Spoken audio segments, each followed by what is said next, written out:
Judo is all about taking that person, the aggressor's energy, and instead of being aggressive back, we actually take that energy and place it where we want to go, where we want it to go.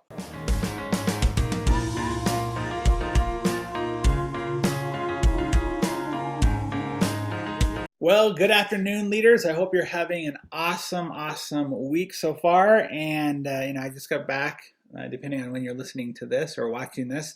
I just got back from Hawaii, marrying off my middle child, which was quite an event. And glad to be home. I have lots of jet lag, but glad to be back and into action because we have a really busy month coming up. I'm excited for that. And I wanted to share this quick message with you this week about the difference between judo and karate. Now, let me explain that for just a moment. A couple of years ago, we were doing some counseling with a family counselor because two of my kids have anxiety. One of them went through some depression. And so we wanted to get some tools on how to handle that and deal with that. It's nothing that I'm an expert in at all. My mother had major depression when I was growing up, but I just was the kid who watched her go through it, right? My wife talks about from the stage often how she went through postpartum depression after the birth of our third child and after having 3 kids in 3 years. So I've been through it. I've dealt with bouts of depression in my own life, and yet I didn't quite understand exactly how to help my kids get through their teenage anxiety, their teenage depression. I know that expression therapy is something I talk about a lot because I've really benefited from that in my own life and seen my kids benefit from it.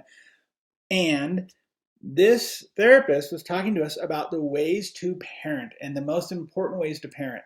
And he gave us a ton of great tools. And one of the tools that he used or taught us how to use is a tool that I see can benefit you so much in not only your personal life, but also in your office.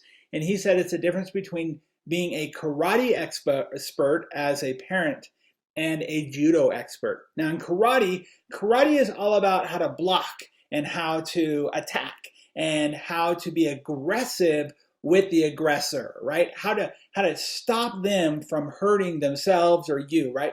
And as parents, we do that a lot where we're trying to stop and block and get in the way. And as leaders, sometimes we end up doing that too, especially leaders of small offices where we see this terrible thing going to be happening or we're trying to block them from making a bad mistake and stop them from doing things. And I know I'm using gestures as I'm talking, but that's me. I kind of get animated, right? And what he taught us was instead, the more powerful way to parent, and in your case to lead, is to judo your team members or your family members. And what judo is all about taking that person, the aggressor's energy, and instead of being aggressive back, we actually take that energy and place it where we want to go, where we want it to go. We use their energy, that aggressiveness, to our favor because we're placing it here. We're not trying to stop it from happening or to block it from hurting us. We're trying to take it and put it into the place where we want to go. So as leaders, you've got to learn how to be very good at taking people's questions, their non-motivation, their unproductiveness, their sense of not understanding, and take that and place that, and you got to become masters at placing that energy into the areas that you want it to be so that's more effective. You cannot be in a position of always wanting to block and karate them. You have to be a better judo expert. So when someone comes to you with a question where typically they're going to say like, hey doctor, how come this and that and the other? And you want to be like, well, it's because of this and because of that and because I said so and I want this way. A better way of judoing that would be like, okay, so what would you do with that? So how would you present that? How would you answer that question? And being able to bring that back onto them. Number one, it's a great learning opportunity for them to have to think. Because of course they're going to come back to you with, I don't know, right? They're going to ask that. And if you've been through my course at all, if somebody says, I don't know to you, you're going to say, I know you don't know. But if you did know, what would the answer be? Or you're going to say, okay, pretend like you know. And ask them to come up with an answer. Use that judo, use that energy with them instead of trying to just be like, you know what, I told you this 1,000 times. I've gone through this review before. Being able to ask them, so what do you think? How would you address that? Even when it comes to areas of the office where you want them to come up with ideas, or even come up with ideas that can lead them to where you want them to go, always asking their opinion first is going to be helpful. Hey everybody, so we have a challenge with the way that we greet our clients. What do you think are some ways that we can do better at greeting our clients? Then you let them all come up with different ideas, and if nobody comes up with the idea that you have, if you have a preconceived idea of what you want it to be like, you say, you know what, those are all amazing answers. I like that. What do you think about this? What if we tried this? Now you let them all tell you what they thought, and then you're coming in with your idea to help guide them. Again, you're just using that energy instead of, hey everybody, we need to do this and we do that and nobody's doing that. And then what are you going to get? You're going to get back from them resistance. You're going to get back from them, we tried that, that never works, no.